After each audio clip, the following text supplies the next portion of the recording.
Hi, this is Allie Shukat and Master Sergeant Jose Flores. Today we'll be interviewing Master Sergeant Jose Flores about race and diversity in Carroll County. In a pre-interview, you stated that you grew up in Brooklyn, New York. How is that different than Carroll County? Wow.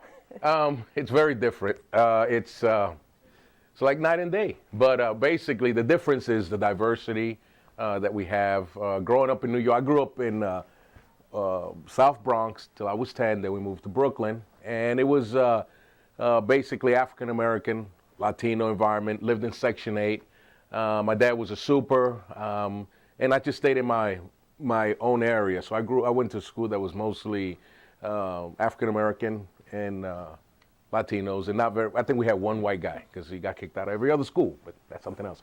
But it was very different as far as being exposed to different things. And then in Carroll County, wow, it's very different because it's just very Republican here, and I have no problem with it because they like the uniform. And but it's different as far as the lack of diversity. I mean, what's the name? The Dixie flag, the Confederate flag, just gets flown around here like it's like, wow, happy birthday, right? And so the difference is the attitude of people. It's getting better. It can get better. And I found out that in 1980, they had Ku Klux Klan meetings, and like Boggers and Gambler used to be with the Grand Wizard. For me, after being in the Army 29 years, 9 months, 5 days, but who's counting? It's very different for me. So that's the difference, the attitude of people, the way we treat each other. So that's very different. And then being in the Army, where we're taught Army values and things like that, and that's what we try to teach these cadets. Sometimes it's challenging when I'm not in uniform, when I'm in the community. So, yeah, very different. Are you a resident of Carroll County? I am now. And it's because I will be retiring. So for right now, I'm a resident of Carroll County, yes. How long have you been a resident here? I got here at the end of 2003. I was in that sunny place called Iraq. Yeah. And I had a really good time there, So just to tell you how I got here, I was in Iraq, getting some suntan rays, hey. And Department of the Army offered me 3 universities. They offered me a University of Arkansas, Alabama, and McDaniel. And when they called me, they said, well, we're going to send you to McDaniel in Westminster. I said, what the heck's in England? I never heard of Westminster. The guy laughed and said, no, it's in Maryland. So I went on the website and I fell in love with the picture. It looks really nice. And I said, I got to retire one day. That'd be a good place because it's close to D.C. and Baltimore. So I've been here since 2003, yes. What were your interests growing up? My interest was hubcaps. No, not really. I have some humor. We have a lot of humor in the Army. My interest was reading, track, playing stickball, because when I grew up, we didn't have parks where I was at. So a lot of stickball in the middle of the street, football, kick the can, 1, 2, 3, green light. Remember that? All right. So my interest was doing stuff like that. We didn't have a lot. We didn't have a lot of material things. We didn't have the resources where I lived at, but we had a lot of love. You know what I'm saying? All right. Did your race ever get in the way of your interests? My race? Oh, yeah. What's up? I'll tell you about that. Okay, so for me, when I was 17, when I joined the Army, and where do they send me? Fort Say, Oklahoma. Everything's okay. Imagine that. So the first time I seen a cow was in Oklahoma, and I didn't know what regurgitating was. They got like 7 stomachs. So the first time I seen a cow, I went up to it. I was with this other kid, and I'm grabbing it and all this stuff. It looked like jelly. I didn't taste it. I wanted to. And so, but back to your question. That's just a little sideline. The first time I experienced racism was when I went to a bar there. And this guy said, we don't serve your kind. And I said, well, I'm a Capricorn. Get it? All right. But the kid I was with was like, Jose, we got to get out of here. I said, what do you mean you don't serve my kind? I really don't understand. That's the first time I heard wetback. And I actually went like, well, actually my back's dry, because I didn't know what wetback was, But it's not a good name, and it was, a name they used toward Latinos, like Spick and things of that nature. So that was the first time I experienced racism, and it didn't feel good because growing up in New York, I never experienced racism like that. I didn't even know what it was. So yeah, that was the first time I experienced it. What's been your most interesting experience in Carroll County so far? All right, here we go. The circus begins. Okay, so First one was when I purchased my house. I was standing outside my house by the yard, and I was in civilian clothes. And one of the neighbors, older gentleman, thought I was a garbage man because Latinos in that area, because I was a garbage man. I was like, wow, a garbage man. So there's two ways I could have handled that. So I wanted to really use some, really colorful language. But then I looked at my yard. I said, a cross wouldn't look good burning there. Get it? So then I said, actually, sir, I purchased this house, And he gave me this look like, right, what's up? All right. So then the next day I was in uniform, right? And he came over again. And he apologized. He apologized to me, and because he saw that I was the garbage man, even though I throw a lot of garbage out. Some of these guys, man, that's another story. Anyway, so at that point, I took advantage of it, and I said, hey, sir, no problem. And I asked, does his wife cook? Because I was single at the time. He said, yeah. I said, does she cook meatloaf? He said, yeah. So like for the next 30 days, she cooked meatloaf for him because he felt so guilty. But that was my experience here. So meatloaf, not a ketchup. Yeah. All right. So, yeah. So now we're neighbors, and we talk, and it works out real good. So you stated that you've been in Carroll County since 2003. Yes. So what have your years at McDaniel been like? Wow. When I first got here, I came here with my PhD, public high school diploma. So now it's been an experience I can't even imagine. I came here, and I started taking classes. In 2006, I graduated my undergrad degree. And now I just completed my master's in guidance counseling. Yay! And I am so looking forward to it. So I am just excited. But let me tell you something real quick, what happened. Because I'm from Brooklyn, New York. So I was new to college life, just a little. So you can understand the differences of privilege and entitlement. So my first class I had taken, it was with Dr. Shin. And when I was walking to the campus, it was Greek life. It was Greek week. So me from Brooklyn, New York, I had no idea. Okay, well, you're about to find out. So I turned to this girl next to me. I said, Greek week? I said, I love gyros. And she just started laughing. I said, what are you laughing at? I said, do they have Latino week? Thus, that was my experience into this kind of environment for someone like me, because people like me, where I'm from, don't go on to college. So for me, it's been a real positive experience. I've met a lot of great people. It's expanded my horizon. And then just being here has been really awesome. So, yeah. So now I'm going to get my degree in maths, be a guidance counselor, say, what's up? Yeah, okay. In any of your classes, have you ever experienced any issues with the students or the teachers? As far as like issues or problems? Yeah. I think the kind of things I've experienced has been misconceptions. I've had people, I think the biggest one was when this is my graduate study. I had a graduate student ask me how long, because I'm from Puerto Rican descent in Dominican Republic. ¿Qué pasa, mi gente? Just throw out some Spanish out there. All right, so one of the grad students, is an adult now, asked me, how long did it take for me to get my visa? All right, so the reply was, I wanted to say, girl, but I didn't. I said, it takes a person like me to get my visa the same amount of time it takes somebody from D.C. to get theirs, and it kind of threw them off. Because Puerto Rico's a commonwealth, but that's the kind of mindset. So for me, being the person of color, it's about education. It's always about educating other people, and I don't mind, because now I got my master's. What's up? Yeah. We hear that you're worried about the lack of diversity in the McDaniel ROTC program. Yes. Right now, I think we have, let me see, I got to think. We have one African-American graduate student. We have two African-American males here, and it's getting better. But I think it's the demographics of the environment you're in. It's mostly, 98% Caucasian and then African-American. But not all of them are in school. And we also have Mount St. Mary and Hood College. So, yeah, that is an issue that we're trying, me and my boss, trying to reach out, because the amount of officers that we have in the Army doesn't match enlisted-wise as far as African Americans or Latinos. So we're trying to reach that population. So we work with admissions, and I know admissions goes out and try to get more diversity here, but not all of them join ROTC because of the standards a little bit higher, so. How has did you work with ROTC programs in any other schools? No, we have we have Mount St. Mary and Hun. They all fall under the Green Terror Battalion. So yes, we work at Hood College and Mount. But before coming here, no, I had never experienced. I didn't know what ROTC was. So. What was the diversity like in the Army while you were stationed in various places? Oh wow, it's been GR8. That means great. You see a lot of the Army teaches us about values, integrity, leadership, and so on. So being in the Army is very, very. It's made me a better human being because I remember my first time I went to basic. It was at Fort Sill, Oklahoma. Remember the cow and the whole. It went back then, and I had never really interacted with a white person before. So the first guy they put me in a room, his name was Samuel Cook from Alabama. You sure got per mouth.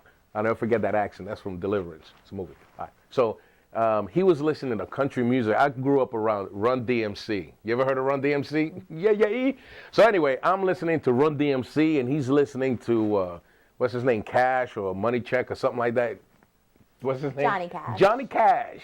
But I write checks. Anyway, but we got into an argument. We actually fought. So by the end of basic, we were the best of friends because I accepted country and he accepted some of my music. So it forces you to interact with other races, and it's been a great experience. So for me personally, it's been awesome. In the Army, we don't put up with. We get taught equal opportunity classes, and everybody's treated understanding differences, but treating everybody with dignity and respect. So I've learned a lot coming from Brooklyn, New York. So that's why it was so challenging when I first got here, because this is my first time I've been put in the civilian environment. Normally I'm on a base where everybody has the same mind, think, and so on. So I'm not saying there is no racism in the Army, because there is, in any organization, but it's just not as prevalent as it is in other places. Do you think there is a way that Carroll County can bring diversity to itself? Yeah, but it has to change. I mean, it has to change from the top on down. And I think a good way is McDaniel College, by the students here going into the community and showing them that we're people too. I think there's this disconnect between the community. It's getting better in the Hill, people who live here. So by things like Saturday, we did walk a mile in the shoes, which was, that was awesome. I did it the other year. I got like 4 blisters. Yeah. But I think by being involved in the community and seeing, with the football players or ROTC, and that can be part of the healing process, but it's getting there, but not as, as well as it could be, I guess. But all we can do, and I think we'll never really get rid of racism as a whole, but we can lessen its effect by the way people are treated. And, but we first have to model that behavior. So.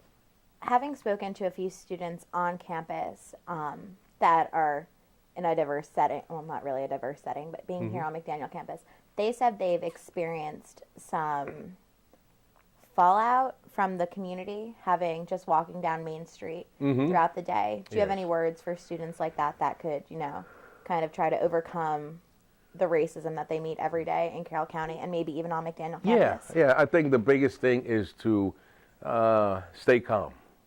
You got to be calm. You can't control other people's attitude. That's always, you're going to have somebody, you can't please everybody. There's always going to be somebody who doesn't like you because you're too short, too tall, the color of your skin.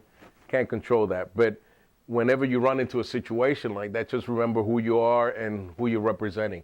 For example, if one of our ROTC cadets, and I think we had an incident happen, there are ignorant people out there. You just have to be, you don't want to get down to their level by at the same time getting violent or shooting words. Just say, protect yourself, I know karate, Japanese, and all the Oriental words, that's something, whoa. But I think what you got to do is just be true to yourself. And knowledge is worthless if you can't teach it to everybody else, for me. So diversity is very important. So for the students here, it's just, when you learn something is to teach others. And you can't change other people's mind. History has it that people are going to do what they're going to keep doing. But all it takes is one person to make that change. So, just got to be strong. It's not easy. Easier said than done. I know because I've been living with it, for a while. So, yeah. How do you feel about the leadership qualities of McDaniel campus in Carroll community? I believe that this college, but more the students that are here, are really, really stepping forward and taking the lead and being leaders. And you don't have to be a leader in the military or ROTC, just in in their organizations, or if you're a senior, knowing that the world you're about to step in is going to be challenging, especially now with the economic challenges we have, with the new president that we have. And as you see in the news, militia, hatred is out there. So the way that ties into diversity is making people aware, because it's about entitlement and privileges. Who has the power? White people have the power, right? My experience, this is me, and you got to be able to understand that you as a person of color, you can't have your life ruled by that. You have to be able to engage people and be able to do always the right thing. But leadership is something that comes from within. It's not something some people say they're born with it, or is it a nature or nurture something. No, it's something that some people have that natural ability. You a leader. You right there. I'm the Uncle Sam thing. You, right? She's got no hair. But the thing is, taking the lead, and you got to be able to step out of your comfort zone. Too many people are stuck here. What do I see here, McDaniel? I see a lot of people going through checking the block. Okay, I got to do this. But in reality, if you stay in your comfort zone, you will never grow your potential to be the best it can be. So you have to step out of your comfort zone, take that risk, and that's how we learn. You have to make mistakes in order to eventually, learn from it. So that's what leadership is about for me. Teaching people and how to take charge of their lives. Not everybody can do what I do. I'm in the military, and we don't want everybody in the military. We need people to be teachers, to be sociologists, to be filmmakers. You know what I'm saying? So, we all that's what makes America so well. But I also encourage Americans to go abroad and understand cultures. When you look at at a map, the world, they always have the U.S. centered. That's not the world. I don't know why they call it foreign language. It should be world language. The only people that are foreign is us. So go abroad. And get engaged with other cultures, and know that we're not the only. We're not the masters of the race here. America. So the thing is being able to engage other cultures, learn from them, and bring that knowledge back to America and teach these people, how to get along, and that's what life is about. It's not what you do in life, it's the legacy you leave behind. When they talk about Jose, what can they say about me? They got a cool haircut, what's up? But, I know that I have 2 kids, and I want to leave a legacy for them, what they can say for their dad, So that's what McDaniel kids can do, and that's what young people can do, is go out there and make a difference in the world. It doesn't have to be the military, it can be the Peace Corps. It can be going to a soup line. Volunteerism needs to increase. Go help other countries, get their economies going, or things of that nature. So that's what leadership means to me, Talking about your kids, did they grow up in Carroll County? No. They grew up in Florida. Yeah. Around military bases, my son was born in Germany, Wiesbaden, and my daughter was born in Fort Lewis, Washington. So they've been exposed to a lot of different cultures, and so our military kids move around. So. Have they experienced any issues since being in Carroll County? No, they've come to visit me, and it's different, for them. They don't experience it because they're always with me, and they enjoy it, because compared to Florida to here, it's very different, But they've enjoyed it. I've taken them to different places, and the Common Ground experience, where it's a 2-week thing they do at McDaniel in the summer, where they learn to play a drum, a guitar, brings people together of different cultures and so on. So they've enjoyed it. They've enjoyed coming here. Here in Westminster or Carroll County, do you belong to any community organizations? Yes, I've been given the opportunity to join the NAACP. I'm their 3rd vice president, and that's been a really good experience.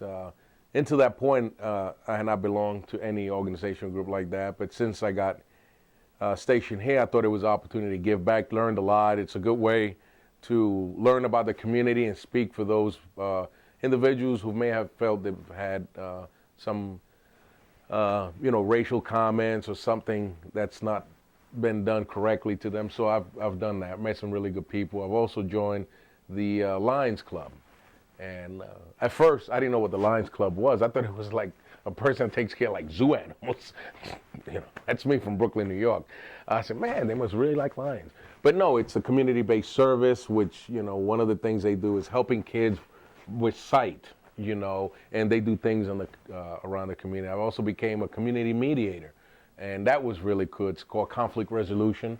You go through some training. So all these organizations about giving back, but the NAACP has really been made an impact on my life, because I took some training to see sometimes how good you can see the very best of people, but sometimes how ugly people can be, and some of the things. So the training has helped me to deal with people on a more, let's say, how can I say, without losing my temper, I guess, how to deal with people who may not agree with what I agree with, but still get my message across. So coming here has also opened my eyes to what I can do throughout the community. So that's been really cool. The NAACP, the Lions Club, community mediator, and that's a sociology club. Yeah, that's been cool too.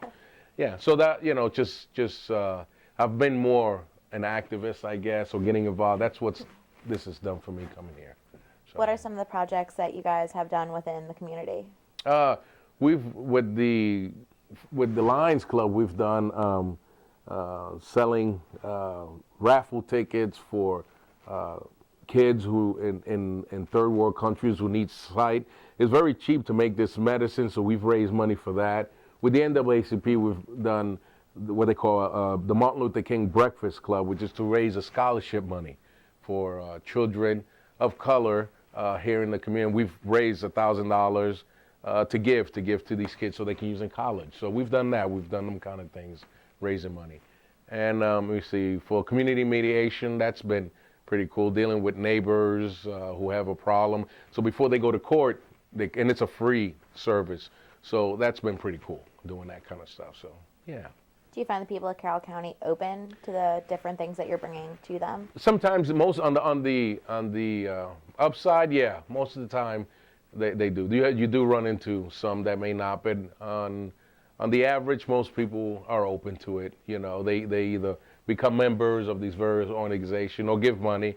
A lot of fundraising. So yeah, my experience has been they support. You just mentioned Common Ground. Can you explain more about that? Yes, Common Ground is run by Walt Michael, who's an artist in residence, and what it is a 2-week course, everything from how to learn to play guitar, to how to build a flute. And you have various artists who come here, like Guy Davis, who's a blues artist, or learn how to do salsa dancing, how to build, ceramics and so on. But the whole thing is about bringing people together of diverse backgrounds and job-wise, and it's for from people who are 8 years old to 80 years old, and it's quite an experience. I've done it a couple of times. I learned to play the guitar, not like I love Kiss, but I can play it pretty well. A mean dude, and then I wake up because I really can't. But I've learned to meet people from Scotland and playing the drums, and they have the weekend is when they have all these bands that play, and it's been a great experience. I encourage all young people to give it a try. It's really, really good. So that's what Common Ground is. Great. Well, thank you for your time today. Do you have any closing thoughts before we end this interview? Let's see. What I like to say is I want to thank you for giving me the opportunity to, get my input. As far as changes, I think the changes we need to make is within ourselves, and just keep doing what we're doing as far as bringing awareness to people. As long as we keep doing that, and I think people will change eventually, or at least the next generation, the young people, and that's what we try to do here. The college that changes lives.